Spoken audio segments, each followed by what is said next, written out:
Good evening. Welcome to South Asia Newsline. I'm Yeshi Chanzom. Here are the top stories we are tracking for you on Thursday, the 21st of October.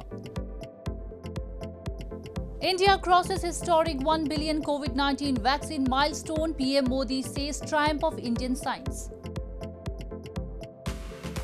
Taliban promises Afghan territory will not be used against any country at Moscow talks.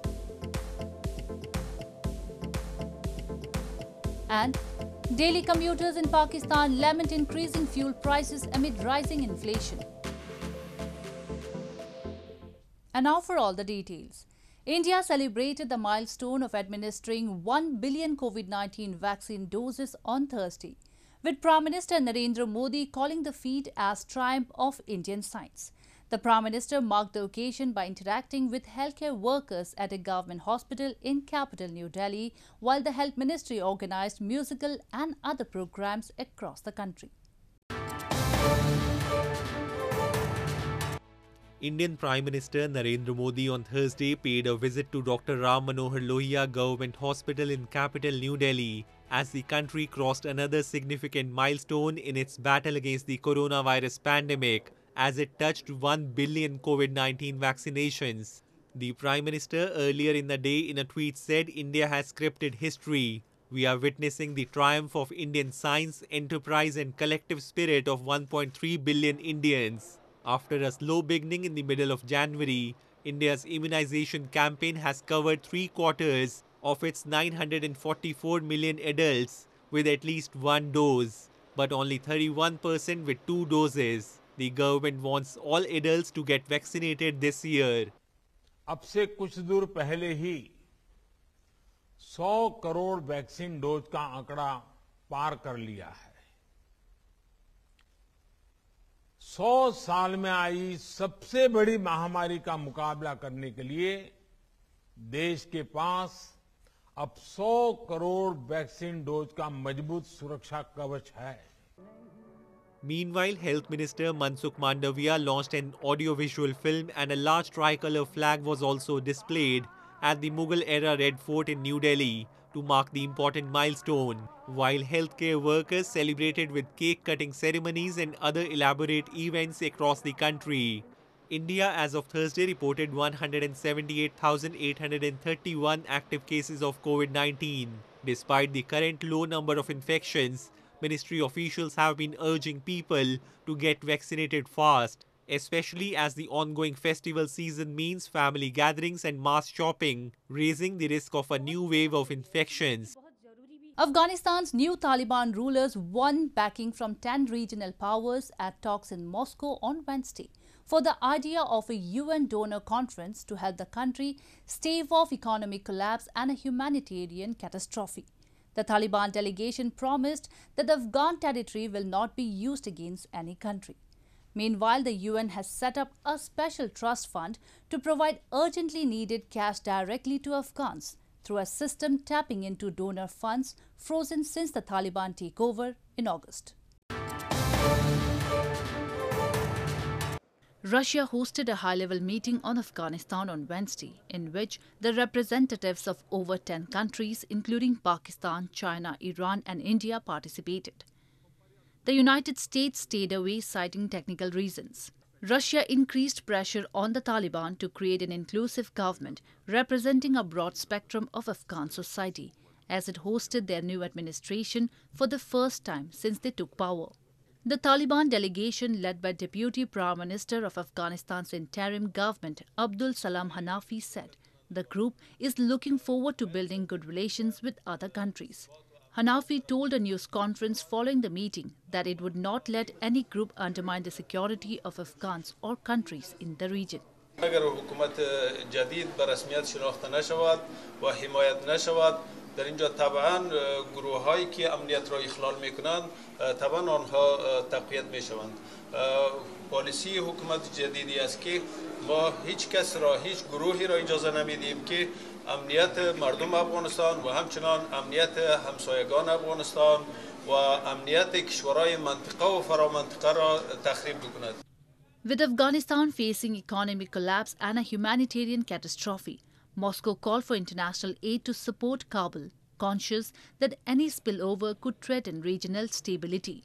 Meanwhile, the United Nations said on Thursday it has set up a special trust fund to provide urgently needed cash directly to Afghans through a system tapping into donor funds frozen since the Taliban takeover in August. Germany, a first contributor, had pledged $58 million to the fund. Taliban's takeover saw billions in central bank assets frozen and international financial institutions suspend access to funds, although humanitarian aid has continued. Banks are running out of money, civil servants have not been paid, and food prices have soared. In news from Pakistan, Pakistan's opposition parties have accused Prime Minister Imran Khan of selling gifts he received from heads of other countries, including an expensive watch worth $1 million. The Pakistan government has refused to make public the details of gifts, asserting the disclosure can damage the country's relations with other nations. Pakistan's opposition parties have accused Prime Minister Imran Khan of selling gifts he received from heads of other countries, including an expensive watch worth $1 million gifted by a prince of a Gulf country. Gifts are routinely exchanged between heads of states or officers holding constitutional positions during a state visit. According to the rules of the Tosha Khana or the gift depository, these gifts remain the property of the state unless sold at an open auction. Rules allow officials to retain gifts with a market value of less than Rs 10,000 without paying anything. Opposition PMLN party Vice President Maryam Nawaz in a tweet said, Caliph Hazrat Omar said he was accountable even if a dog dies hungry. And Imran Khan, on the other hand, looted foreign gifts from Tosha Khana and talks of setting up a state of Medina amid inflation. Maulana Fazlur Rahman, the president of multi-party opposition alliance Pakistan Democratic Movement, said the reports that PM Khan has sold a precious watch he received from a prince is shameful. Last month, the Pakistan government had refused to make public details of gifts given to the Prime Minister, asserting that the disclosure can damage the country's relations with other states. More news from Pakistan. Daily commuters in Pakistan's Karachi city have expressed dismay over another substantial hike in fuel prices this month, which has shaken their domestic budgets. They have lamented the government is not bothered about the difficulties they are facing amid an all-time high inflation. The recent hike in fuel prices has given another jolt to locals and daily commuters in Pakistan's Karachi city who are already disappointed by the rising inflation in the country and have expressed distress over the move. The price of petrol has been hiked by Rs 10.49 per litre and high-speed diesel by Rs 12.44 per litre. The new price of petrol is Rs 137.79 per litre, while diesel cost of Rs 134.48 now since this past weekend.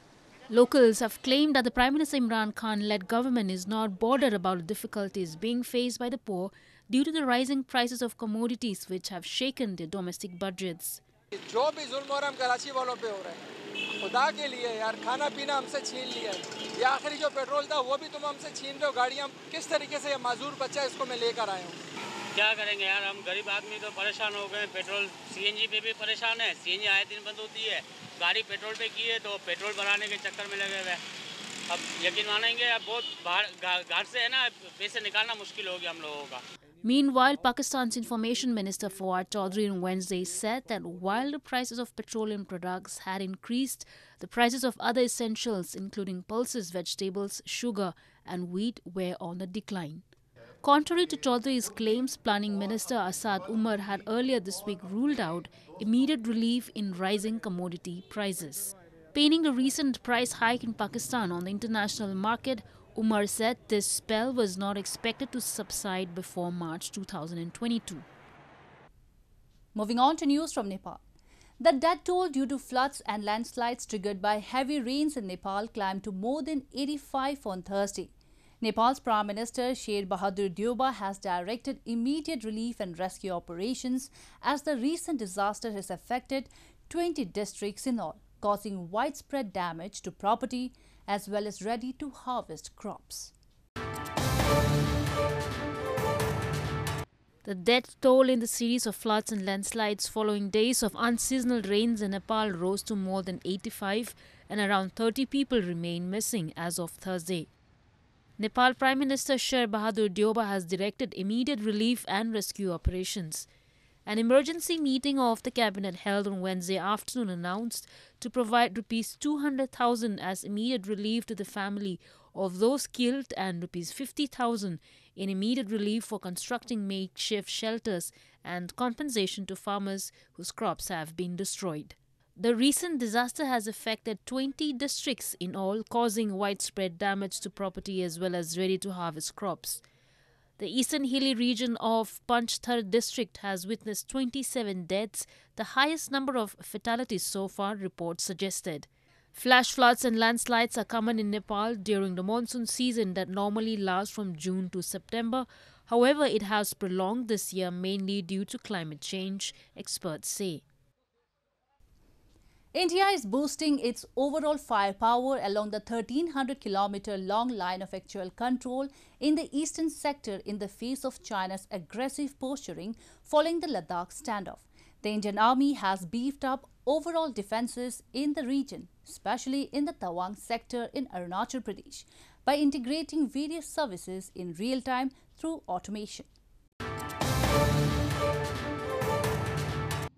India has deployed its latest M777 ultralight howitzers along with the battle-proven Bofors artillery guns at Tawang sector near the line of actual control LAC to tackle any threat from the Chinese side in the eastern sector. The force has also deployed the upgraded version of the L-70 anti-aircraft guns at high-altitude locations along the LAC.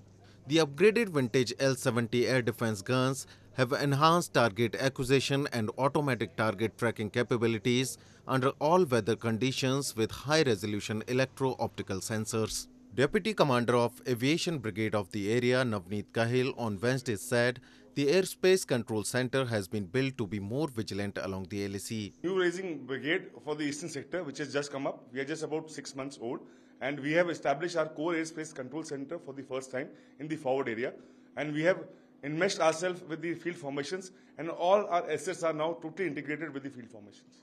To boost its battle preparedness, the Indian Army is undergoing P190 program, which makes the soldier undergo tough physical and mental training along with drills on a daily basis. Thousands of Indian and Chinese troops have been locked in a high-altitude face-off in India's Ladakh region since last year, despite the two militaries holding more than a dozen rounds of talks to defuse the situation. India moved troops to its eastern stretch of the border since the clashes erupted last year. Arunachal Pradesh, which China calls South Tibet, was at the center of a full-scale border war between India and China in 1962, and security analysts have warned that it could become a flashpoint again. The beautiful and popular Beira Lake in the middle of Sri Lanka's capital, Colombo, offers locals and foreign tourists not just a pleasant and tranquil view, but also a quiet retreat from the hustle and bustle of urban life. Spread over 65 hectares, the lake was created by Portuguese rulers of Sri Lanka more than 5 centuries ago to serve as a moat to defend their fort. The lake is today an urban oasis, a beautiful home for a variety of elegant water birds. The placid water of the lake attracts spotted-billed pelicans, cormorants, herons, colorful storks and many more other birds. Seeing the tourism-generating potential of the lake, the Sri Lankan authorities stepped up pollution control measures. At the end of 2020, the local government also began to implement the ecological floating treatment wetlands project, a technology that uses plants to clean severely polluted water bodies. Soon many floating green islands appeared on the lake.